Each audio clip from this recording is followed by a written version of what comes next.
біз тәжірибе алаңында кемпір қосақты жасаймыз. Кемпір қосақ қай кезде шығады? Жаңбыр. Жаңбыр жауғанда шығады екен. Жаңбырдан кейін кемпір қосақты көреміз, түрлі түсті. Мансұр, бізге кемпір қосақ жасау үшін не қажет? Түрлі түсті бояу.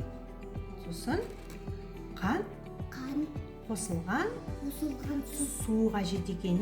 Яғни біз мына түрлі түсті бояуымызды салып, мына қантымызды қосып, осындай стакандарға су дайындап қойдық, кемпір қосақ жасауымыз үшін. Мансұр, біз мына бірінші стаканымызға, мына жасыл түсті стаканымыздағы суға қант қостық па, қосқан жоқпыз ба? Қосқан жоқпыз.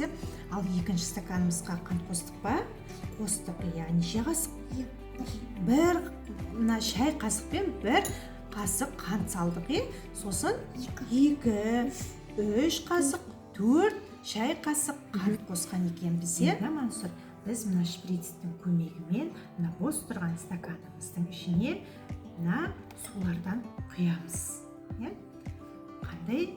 Бірінші жасыл түсті суымызды қосайық. Қане шприцтің көмегімен алып берші.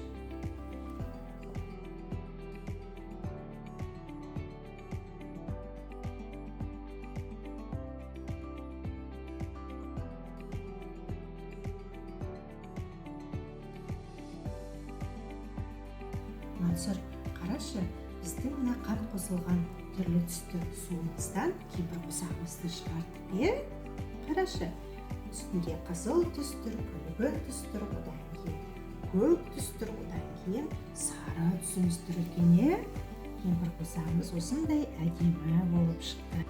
Мансұр, саған ұнады ма біздің жасаған тәжірибеміз? Өте әдемі болып шықты.